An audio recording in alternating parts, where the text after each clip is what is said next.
Reliance industries की 48वीं सालाना general meeting में आज 29 अगस्त को कई बड़े ऐलान हुए। कंपनी के चेयरमैन और मैनेजिंग डायरेक्टर मुकेश अंबानी ने बताया कि रिलायंस जियो ने अपना आईपीओ लाने की तैयारी शुरू कर दी है और ये आईपीओ साल 2026 की पहली छमाही में आ सकता है। इसके अलावा रिलायंस ने आर्टिफिशियल इंटेलिजेंस पर बड़ा दांव लगाते हुए रिलायंस इंटेलिजेंस नाम से एक नई कंपनी भी लॉन्च की। कंपनी ने गूगल और मेटा के साथ भी बड़ी साझेदारी का ऐलान किया है। साथ ही अपनी फ्यूचर ग्रोथ को लेकर भी कई बड़े संकेत दिए हैं। आइए जानते हैं रिलायंस एजीएम में हुए वे 10 बड़े ऐलान जिन पर आने वाले समय में निवेशकों की नजरें रह सकती हैं। नमस्कार, मैं हूं विक्रांत और आप देख रहे हैं मनी कंट्रोल हिंदी। सबसे पहला ऐलान रहा रिलायंस जियो का आईपीओ। मुकेश अंबानी ने बताया कि रिलायंस जियो का इनिशियल पब्लिक ऑफर यानी कि आईपीओ साल 2026 की पहली छमाही में लॉन्च किया जाएगा। उन्होंने कहा कि कंपनी इस लिस्टिंग के लिए सभी जरूरी तैयारियां कर रही है और यह कदम नियामकी मंजूरियों के मिलने के बाद पूरा होगा। अंबानी ने भरोसा जताया कि जियो अपने ग्लोबल समकक्षों की तरह ही शेयरधारकों के लिए असीम वैल्यू क्रिएट करने की क्षमता रखती है और यह आईपीओ निवेशकों के लिए एक बेहद आकर्षक मौका होगा। मुकेश अंबानी ने इसके साथ ही यह भी बताया कि जियो के कुल ग्राहकों की संख्या 500 मिलियन यानी 50 करोड़ के आंकड़े को पार कर गई है, जो कि अमेरिका, ब्रिटेन और फ्रांस की कुल आबादी से भी ज्यादा है। दूसरा ऐलान रहा नई एआई कंपनी के गठन का। रिलायंस इंडस्ट्रीज ने भारत में आर्टिफिशियल इंटेलिजेंस को बढ़ावा देने के लिए शुक्रवार 29 अगस्त को एक नई कंपनी लॉन्च की। कंपनी का नाम है रिलायंस इंटेलिजेंस। यह पूरी तरह रिलायंस इंडस्ट्रीज के पूर्ण स्वामित्व वाली इकाई होगी। इसका उद्देश्य भारत को एआई के क्षेत्र में अग्रणी बनाना है। कंपनी मुख्य रूप से 4 बड़े मिशन पर काम करेगी। पहला, जामनगर में गीगावाट स्तरीय एआई रेडी डेटा सेंटर का निर्माण। दूसरा, ग्लोबल टेक कंपनियों और ओपन सोर्स कम्युनिटी के साथ रणनीतिक साझेदारी। तीसरा, शिक्षा, स्वास्थ्य, एग्रीकल्चर और स्मॉल बिजनेसेस जैसे सेक्टर में एआई सेवाओं का विस्तार। और चौथा, भारत में विश्व स्तरीय एआई टैलेंट को आकर्षित करना। तीसरा ऐलान रहा मेटा के साथ ज्वाइंट वेंचर कंपनी बनाने का।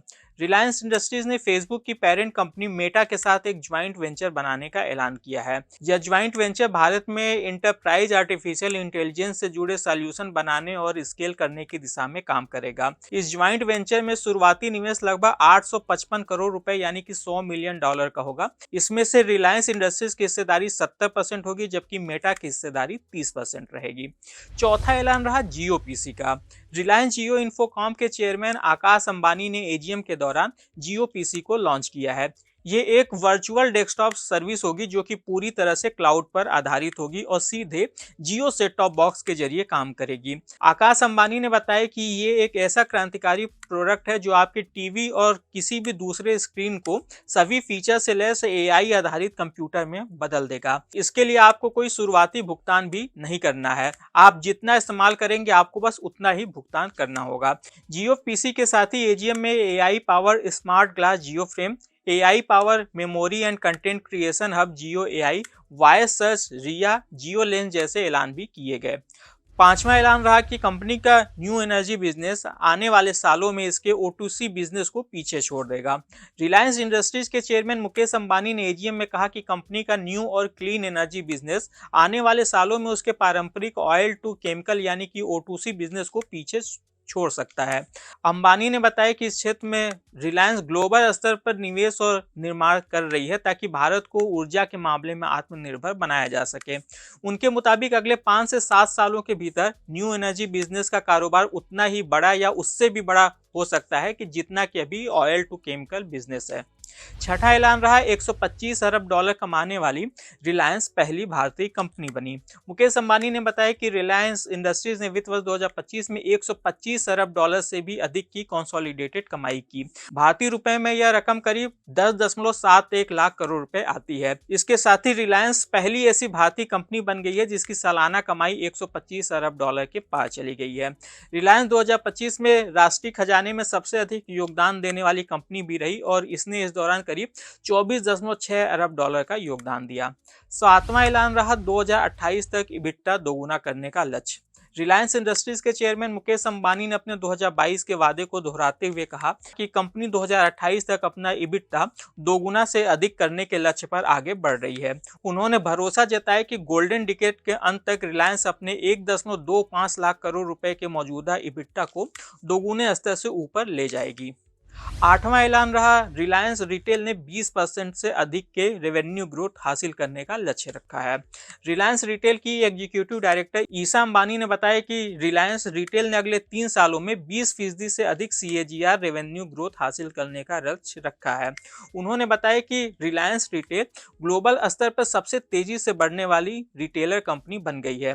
कंपनी के कंज्यूमर प्रोडक्ट सेगमेंट ने पहले ही साल में शानदार प्रदर्शन करते हुए 11,450 करोड़ रुपए का टर्नओवर दर्ज किया है। नौवां ऐलान रहा, रिलायंस इंडस्ट्रीज के growth engine. Chairman Mukesh Ambani ने बताया कि कंपनी का अगला ग्रोथ इंजन रिटेल और जियो होंगे। जियो के 50 करोड़ ग्राहकों को 5G और आगे चलकर 6G पर ले जाने की तैयारी है, जबकि रिलायंस रिटेल पहले से ही दुनिया के टॉप 25 रिटेलर्स में शामिल हो चुका है और अपने ओमनी चैनल विस्तार से इसकी ग्रोथ कई गुना बढ़ने वाली है। अंबानी ने 2 नए ग्रोथ इंजन का भी ऐलान किया, रिलायंस कंज्यूमर प्रोडक्ट्स लिमिटेड और रिलायंस इंटेलिजेंस। उनका कहना है कि इन दोनों की क्षमता मौजूदा सेगमेंट से भी आगे निकलने की है। AI को अंबानी ने अगले दशक का सबसे बड़ा अवसर बताया। उन्होंने कहा कि जैसे डिजिटल सेवाओं ने एक दशक पहले रिलायंस के लिए नई राह खोली थी, उसी तरह आर्टिफिशियल इंटेलिजेंस अब कंपनी को नई ऊंचाइयों तक ले जा सकता है। 10वां और आखिरी ऐलान रहा, 2035 तक नेट कार्बन जीरो बनने का वादा। रिलायंस इंडस्ट्रीज ने AGM में अपने 2035 तक नेट कार्बन जीरो बनने के वादे को फिर से दोहराया। चेयरमैन मुकेश अंबानी ने इसे कंपनी की स्ट्रेटेजिक ट्रांसफॉर्मेशन बताते हुए कहा कि यह कदम रिलायंस को एनर्जी मार्केट में बाकी राइवल कंपनियों से आगे ले जाएगा। उन्होंने बताया कि कंपनी का SEZ रिफाइनरी कॉम्प्लेक्स दुनिया की सबसे एनर्जी एफिशिएंट रिफाइनरी के रूप में मान्यता प्राप्त कर चुका है, जो कि इस दिशा में कंपनी की क्षमता और विजन को दिखाता है। आज के इस खास वीडियो में बस इतना ही। आपको यह जानकारी कैसी लगी हमें कमेंट कर जरूर बताइएगा। बिजनेस और स्टॉक मार्केट से जुड़ी ऐसी खबरों के लिए आप हमारी मनी कंट्रोल हिंदी की वेबसाइट को विजिट कर सकते हैं। इसके अलावा आप हमें यूट्यूब, फेसबुक, इंस्टाग्राम और एक्स यानी कि ट्विटर पर भी फॉलो कर सकते हैं। Thank you.